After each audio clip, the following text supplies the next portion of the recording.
relationships.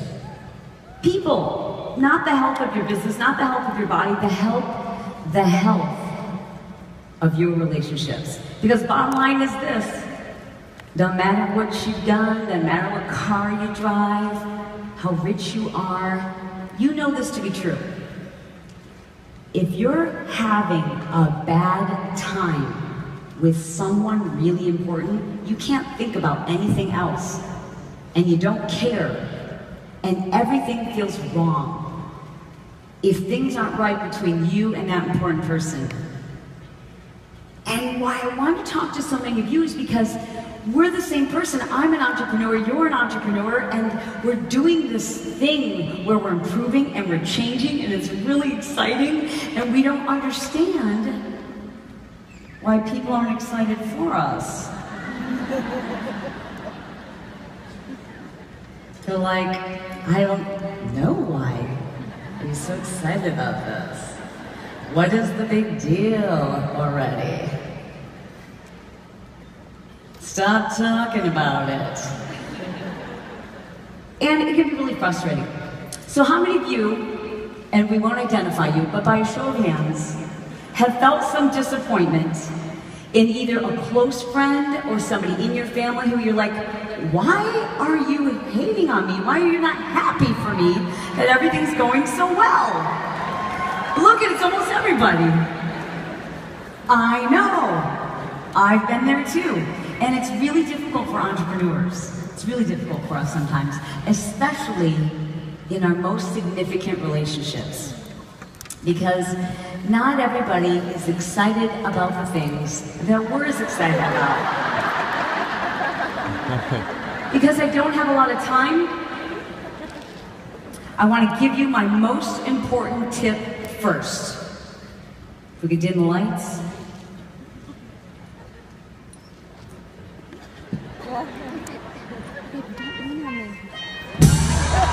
What? I'm not even moving.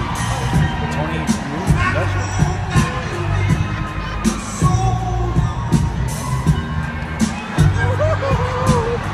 Yeah, get it, Beaver. Get it, Beaver.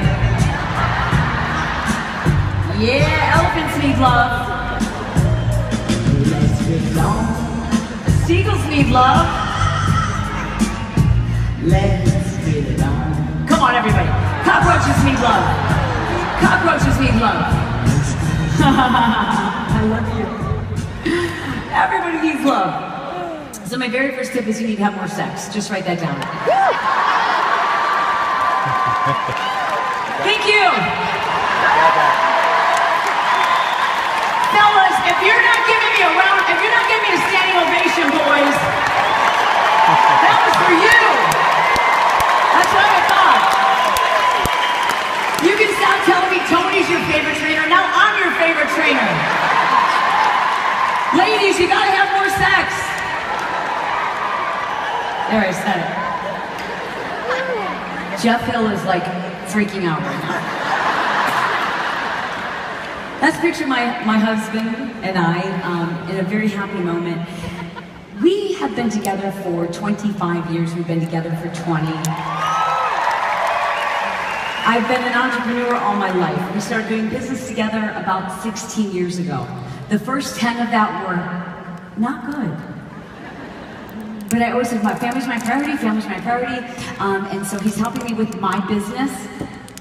And we're working on my business. And he would say, oh, well, I help my wife with her business. And so what I wanted to title today's presentation for you is From Mine to Ours. And not just using that word, but to truly understand how my life is so much better now because I've learned to get out of my own way, and I've learned how to rely on him, to recruit him, to need him, to embrace him, to be stronger together, and to truly honor him, not my word, but in my actions. And because of that, we've changed everything. Many of you know we don't own an apparel company anymore. We don't own a certification company anymore. We don't have 70 area promotion directors all around the country that I still love. We don't have 25 employees. We have a small little team, and they're fun. They're not normal. This is our team. This is what we run Team Johnson with. Look at how happy Brett is. And we take prom photos together. The one thing he's had to learn to deal with is that I don't just take one photo. It's like pose and pose and pose and pose. But what's really difficult for many of us to understand is like, why are people not happy for me? If I'm doing this really cool thing now, and I've started a new business, I don't understand how suddenly we're not getting along, and you're acting like a jerk. And that can be the husband or the wife, the boyfriend, the girlfriend. Sometimes it's your best friend. Sometimes it's your mom. And then suddenly people just start acting rude, and it doesn't make sense because this is the person you fell in love with. Remember when you used to wake up together and you both had good breath, and you thought maybe you'd get married, and you know, you'd lay on his arm. Remember that? And he would say, "Are you comfortable?" And you'd go, "Yes," but you weren't. And you'd say to him, are you comfortable? And his whole left side of his body has gone numb. He's like, "I'm comfortable." And then you pretend you want to fall asleep like that, which you don't.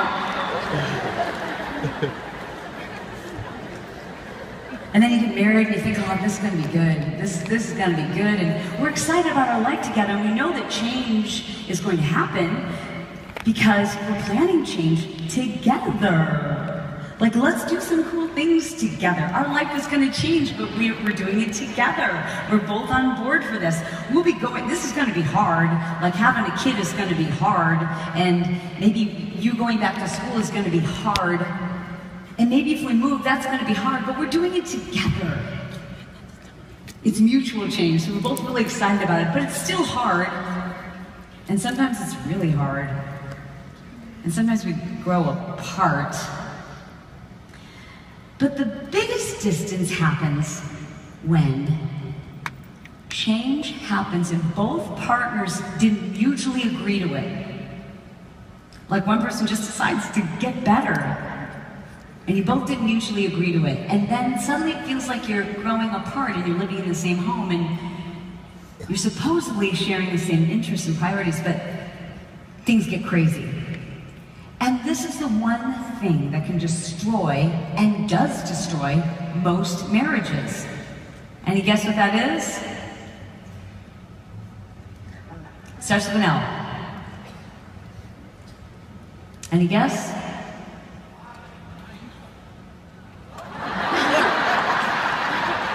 Just kidding.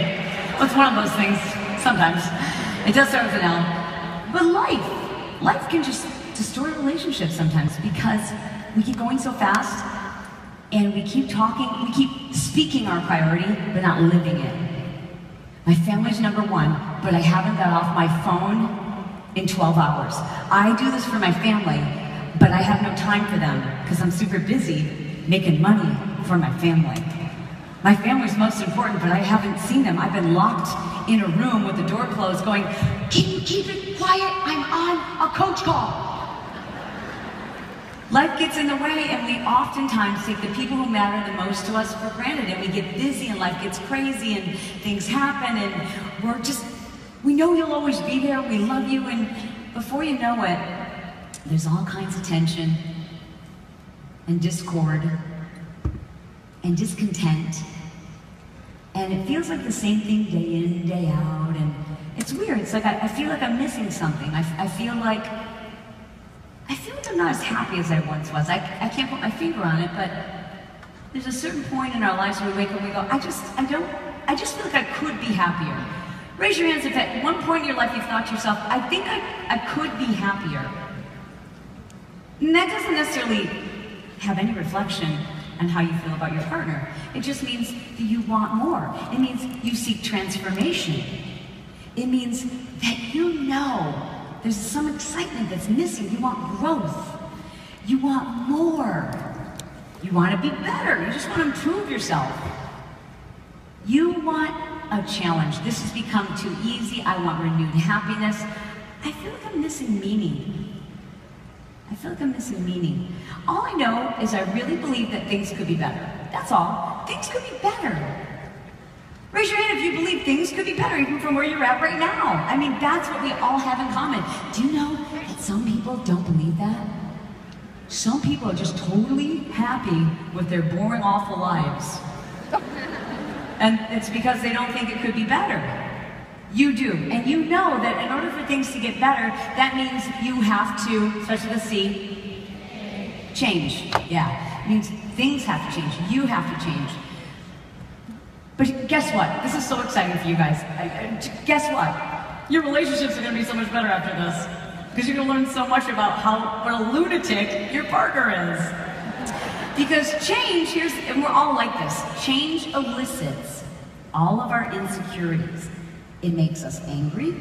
This is change that we weren't expecting. It makes us scared, it makes us sad. Sometimes we're uncertain, like what's gonna happen? What does this mean? I don't have control if you're changing and I'm no part of it. Am I important anymore? If this thing is now important to you?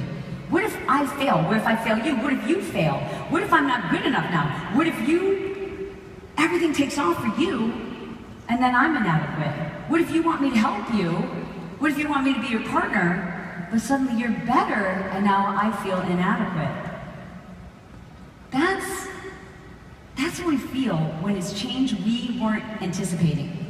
Every one of you probably worked for a company where they've come in one day and said, okay, things are gonna change. And you're like, ugh.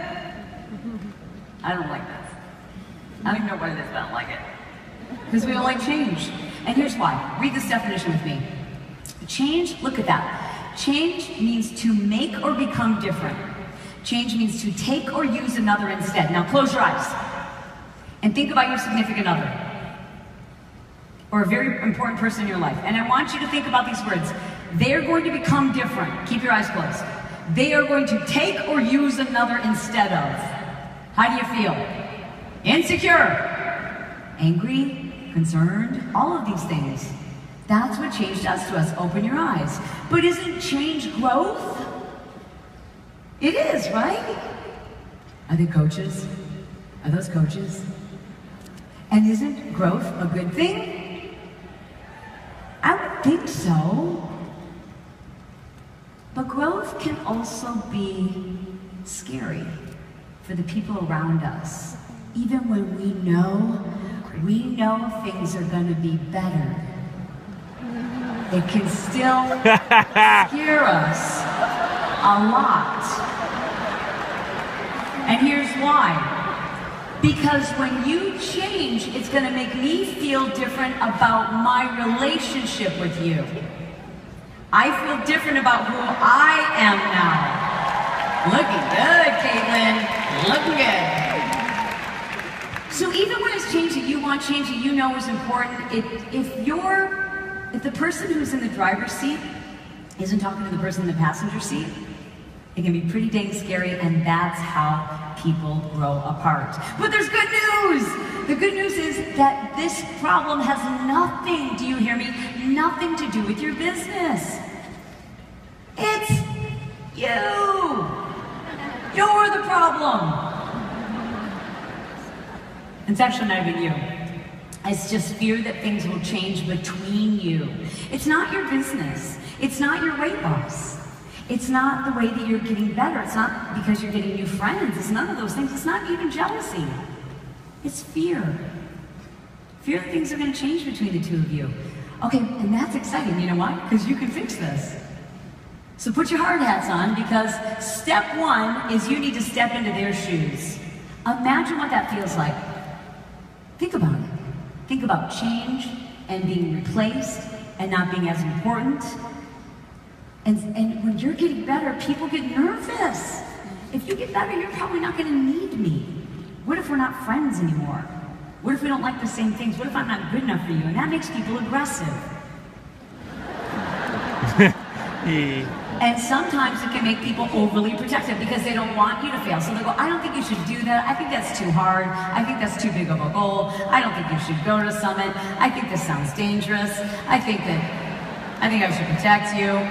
So you have to step into their shoes and understand those first series of insecurities that I spoke of. And then the next thing you have to do is help them understand that to make the changes you want to see, you have to do the following things. I need you to take fast and furious notes. Are you ready? You need to communicate with far more positivity. Here's what we know about happy couples. They communicate 5 hours more per week than unhappy couples. So if we took a big survey of everybody in the audience and people said they were unhappy with their partner, you talk 5 hours less than the couple who are happy. Doesn't matter what you're talking about. Listen, you really have to listen. You have to understand where their fears and insecurities are coming from. This is really key. A 5-to-1 ratio of positive to negative. Now, I'm not saying negative like, are you really going to wear that outfit? That looks horrible. I'm not talking about that. I'm talking about this. The garbage disposal is broken. That's one negative. The kids need tuition now for all their stuff, and we don't have enough money. That's another negative. Are you the person who left all the garage door open last night? That's another negative. So it's not just about them. It's just like, is that a positive thing to say? Happy couples say 5, like, I had a great day. Did you have a great day? You don't it's not 5 compliments. It's 5 positive things to say. You know what I'm talking about. You've got to study your partner. You have to know what makes them insecure. You have to listen to what it is they're interested in your business. Now, my husband's a football coach. He can talk to me until I'm blue in the face about plays and positions, and I'm trying so hard to remember. But it's not that interesting to me. But when he goes, that kid was raised in foster care, he was adopted when he was 16 years old, and now he's like, I'm like, tell me more. Like because now he's got me. Now I'm interested. I want to know about the kid. So in other words, when you're talking about your business, don't talk about the stuff that's interesting to you. Talk about the stuff that you know they're interested in. Here's the next one. Minimize their fears. Hey, honey, Summit was amazing. I had such a great time. It was awesome. I wish you could have been there. It was great. Hashtag dumb. Okay, so here's a little tip. If you came without your significant other, go home and just love on them and say, thank you so much, you make this possible, and don't even talk about this. Like, until they come with you, there's no need for you to try to explain it. Minimize their fears. Use common sense. Does that make somebody feel secure? This is what my husband and I do. We ask ourselves, would this make us feel more secure or less secure? We have rules. We have rules and principles that we keep in our marriage that allow us to feel secure. It's just treating the other person exactly the way you would want to be treated. It's the golden rule, right? If you wouldn't want that to happen, don't do it to your spouse or your partner. Minimize temptations. Make your partner feel secure. No one can read your mind. They don't know what you need, but you need to figure out what they need. Everybody wants to feel needed. You will get along so much better with your partner if you just take that away. You understand that everybody wants to feel needed. Everyone wants to be asked to the dance, even if you know they're not available, they still want to be asked. And lastly, you need to have more sex. Yeah, a lot more sex. A lot more sex. Couples who have sex one time a week report being 26% happier than couples who have sex once a month. Couples who have sex up to 4 times a week report that they're 46% happier. And I don't know what it is for 7 days a week, but I assume it's going up. Speak highly of your partner. It's so uncomfortable to be around a couple who one is correcting the other, so that they're like, oh, you're making me look bad, so they correct them. No, you look bad now. We know it's his opinion or her opinion. You just make everybody else uncomfortable, and you make us feel like you don't love him or her, and so just speak highly of your partner, and then recruit them, because they have your opposite strengths. That's why God brought you together. They are strong where you are weak. Together you are better, and everybody wants to be needed. It's letting your partner know that you need their strengths instead of demanding them or nagging them. And it takes time. You have to invest time. Time means you have to spend time together. Do you get that? It doesn't mean that you're doing date night once a week. It means you actually have to spend time together. And you have to behave, not just state your priorities. Anyone can do that. but live in accordance to your priorities. You have to make each other your priorities. You are better together. Everyone wants to feel needed. And listen to me, closeness requires time. You have to spend more time together. Uninterrupted time, without your cell phones, without your laptops, without everything else. And word choice matters. If I can give you one piece of advice, it is to stop saying, my business. It's our business. Because you couldn't do this without your partner. You're not your best without your partner. And you're so much better with your partner. Consider how your partner wants to feel taken care of. What role did they step into the marriage or into the relationship with? And remember what's most important to both of you. Because if all of this goes away, all the money, all the opportunities, the accolades, and you still have the people who matter most to you, isn't that really all you need? So then why do we work so hard on our bodies and our businesses? And we keep saying, I'm too busy. He's my priority, she's my priority.